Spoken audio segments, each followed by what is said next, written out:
the other death. About 2 years ago, I believe it was, I've lost the letter, Gannon wrote me from Gualeguaychú to announce that he was sending me a translation, perhaps the first to be done into Spanish, of Ralph Waldo Emerson's poem, The Past. In a postscript he added that Pedro Damian, a man he said he knew I'd remember, had died a few nights earlier of pulmonary congestion. He'd been ravaged by fever, Gannon said, and, in his delirium, had relived that bloody day at Masola. The news struck me as predictable and even trite, because at 19 or 20, Pedro Damian had followed the banners of Aparicio Saravia. The 1904 uprising had caught him unawares on a ranch in Rio Negro, or Paysandú, where he was working as a common laborer.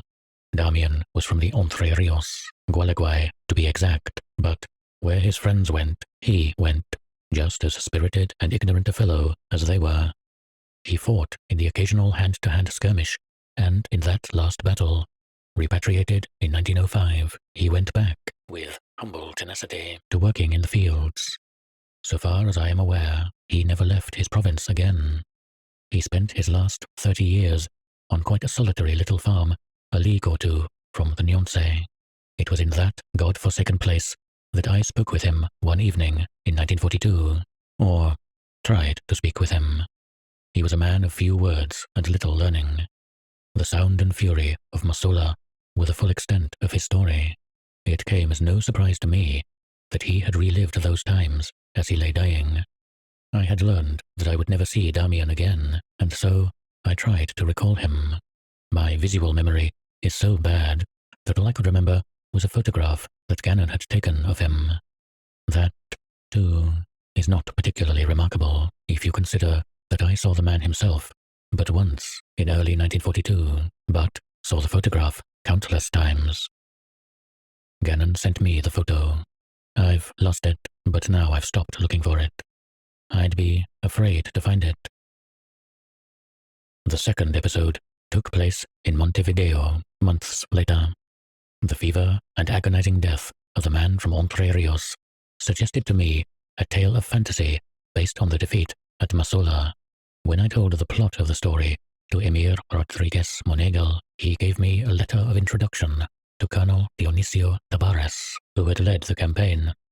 The colonel received me after dinner. From his comfortable rocking chair out in the courtyard, he lovingly and confusedly recalled the old days. He spoke of munitions that never arrived, and of exhausted horses, of grimy, sleepy men weaving labyrinths of marches, and of Saravia, who could have entered Montevideo, but turned aside, because gauchos have an aversion to the city, of men whose throats were slashed through to the spine, of a civil war that struck me as more some outlaw's dream than the collision of two armies. He talked about Illescas, Tupambe, Masola, and did so with such perfectly formed periods, and so vividly, that I realized that he had told me these same stories many times before. Indeed, it all made me fear that behind his words hardly any memories remained. As he took a breath, I managed to mention the name Damian. "Damian? Pedro Damian?" the colonel said. "He served with me. A little Indian-like fellow the boys called Deman." He began a noisy laugh, but suddenly cut it off with real or pretended discomfort. It was in another voice that he said that war, like women, served to test a man. Before a man goes into battle, he said, no man knows who he truly is. One fellow might think himself a coward and turn out to be a brave man, or it might be the other way around, which was what happened to that poor Damian, who swaggered around the Pulperius with his white ribbon, and then fell apart at Masola. There was one shootout with the Zumacos, where he acted like a man, but it was another thing when the armies squared off and the cannon started in, and every man felt like 5,000 other men had ganged up to kill him. Poor little mestizo bastard, he'd spent his whole life dipping sheep, and all of a sudden he'd gotten himself swept up in that call to defend the nation. Absurdly, Colonel Tabares's version of the events embarrassed me. I'd have preferred that they not have taken place quite that way. Out of the aged Damian, a man I'd had a glimpse of on a single afternoon, and that, many years ago, I had unwittingly constructed a sort of idol. Tabarris's version shattered it. Suddenly I understood Damian's reserve and stubborn solitude. They had been dictated not by modesty, but by shame. Futilely I told myself, over and over, that a man pursued by an act of cowardice is more complex and more interesting than a man who is merely brave.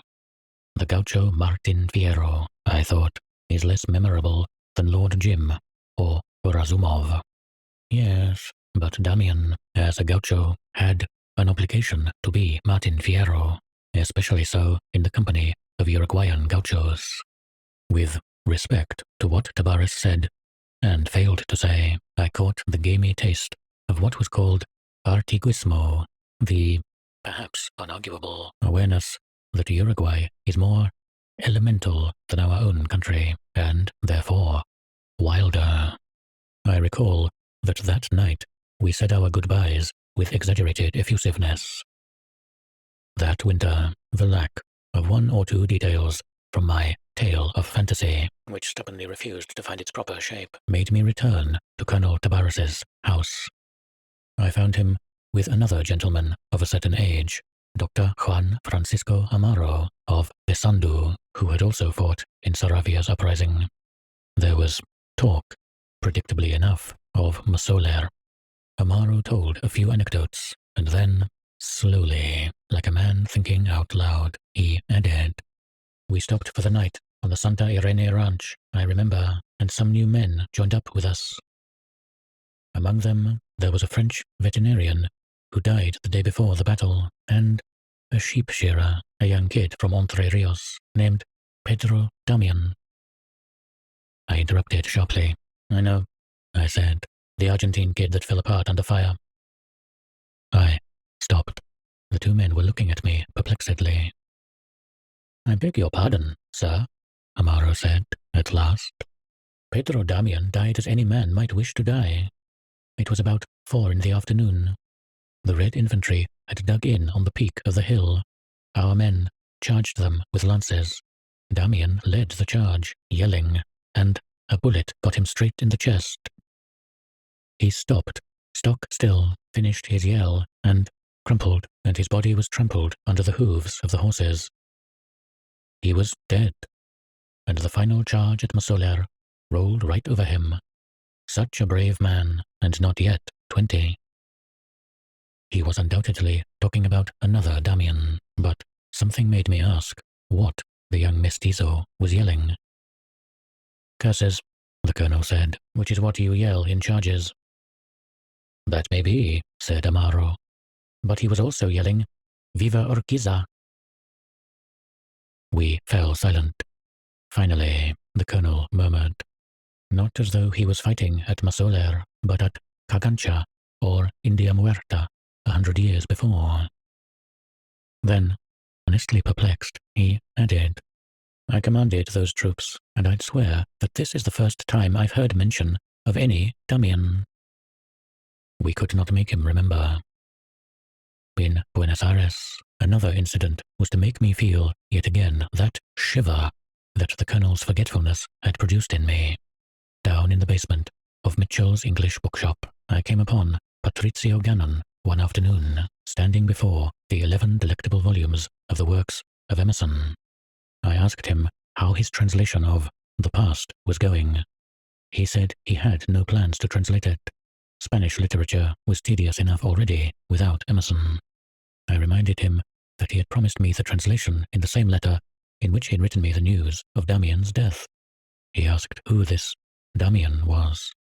I told him, but drew no response. With the beginnings of a sense of terror, I saw that he was looking at me strangely, so I bluffed my way into a literary argument about the sort of person who'd criticize Emerson, a poet more complex, more accomplished, and unquestionably more remarkable, I contended, than poor Edgar Allan Poe. There are several more events I should record. In April, I had a letter from Colonel Dionisio Tabarris. He was no longer confused, Now he remembered quite well the Entre Rios boy who'd led the charge at Masoler and been buried by his men that night at the foot of the hill. In July, I passed through Gualeguaychú. I couldn't manage to find Damian's run-down place. Nobody remembered him anymore. I tried to consult the storekeeper, Diego Abaroa, who had seen him die. Abaroa had passed away in the fall. I tried to call to mind Damian's features.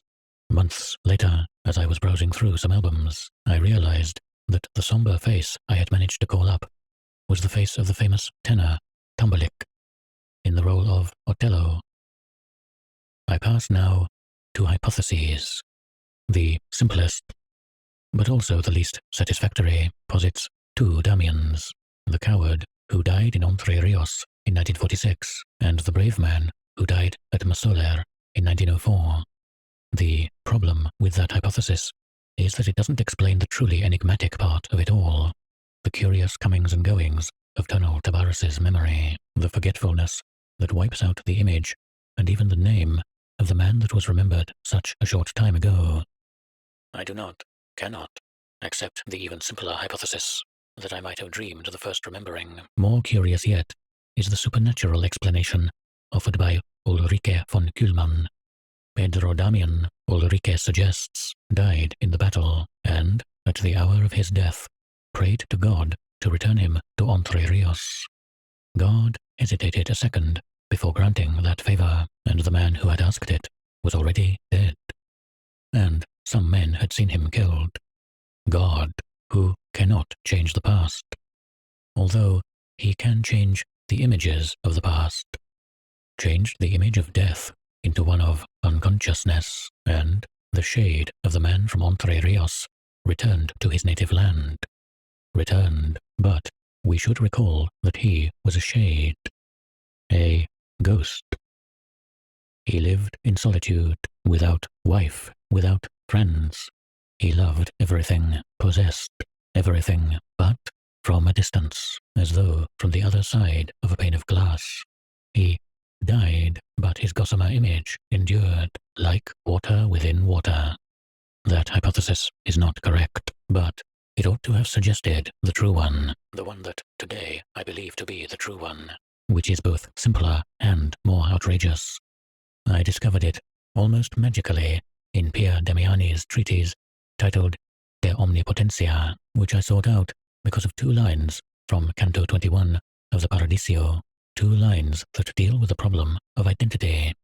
In the 5th chapter of his treatise, Pierre Damiani maintains, against Aristotle and Predicarius of Tours, that God can make what once existed never to have been. I read those old theological arguments and began to understand the tragic story of Don Pedro Damian. This is the way I imagine it. Damian behaved like a coward on the field of Masoler, and he dedicated his life to correcting that shameful moment of weakness. He returned to Entre Rios. He raised his hand against no man. He marked no one. He sought no reputation for bravery, but in the fields of Nyonkay, dealing with the brushy wilderness and the skittish livestock, he hardened himself. Little by little, he was preparing himself, unwittingly, for the miracle. Deep inside himself, he thought, if fate brings me another battle, I will know how to deserve it. For 40 years, he awaited that battle with vague hopefulness, and fate, at last, brought it to him at the hour of his death. It brought it in the form of a delirium, but long ago, the Greeks knew that we are the shadows of a dream. In his dying agony, he relived his battle, and he acquitted himself like a man. He led the final charge, and took a bullet in the chest. Thus, in 1946, by the grace of his long-held passion, Pedro Damian died in the defeat at Masoler, which took place between the winter and spring of the year 1904. The Summa Theologica denies that God can unmake what once existed, but it says nothing about the tangled concatenation of causes and effects, which is so vast and so secret that it is possible that not a single remote event can be annulled, no matter how insignificant, without cancelling the present. To change the past is not to change a mere single event. It is to annul all its consequences, which tend to infinity. In other words, it is to create two histories of the world. In what we might call the first, Pedro Damian died in Entre Rios in 1946. In the second, he died at Masoler in 1904. This latter history is the one we are living in now, but the suppression of the former one was not immediate, and it produced the inconsistencies I have reported.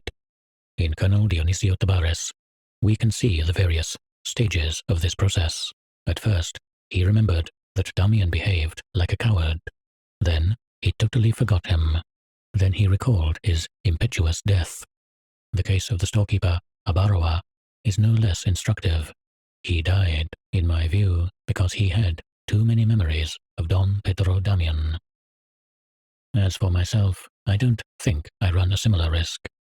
I have guessed at and recorded a process inaccessible to humankind, a sort of outrage to rationality. But there are circumstances that mitigate that awesome privilege. For the moment, I am not certain that I have always written the truth. I suspect that within my tale there are false recollections.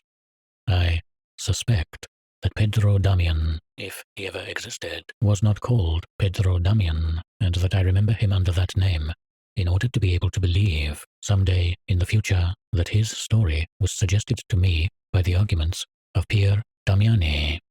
Much the same thing occurs with that poem I mentioned in the first paragraph, the poem whose subject is the irrevocability of the past. In 1951, or thereabouts, I will recall having concocted a tale of fantasy, but I will have told the story of a true event in much the way that naive Virgil, 2,000 years ago, thought he was heralding the birth of a man, though he had foretold the birth of God. Poor Damian. Death carried him off at 20, in a war he knew nothing of, and in a home-made sort of battle. Yet it took him a very long time to do so. He did at last achieve his heart's desire, and there is, perhaps, no greater happiness than that.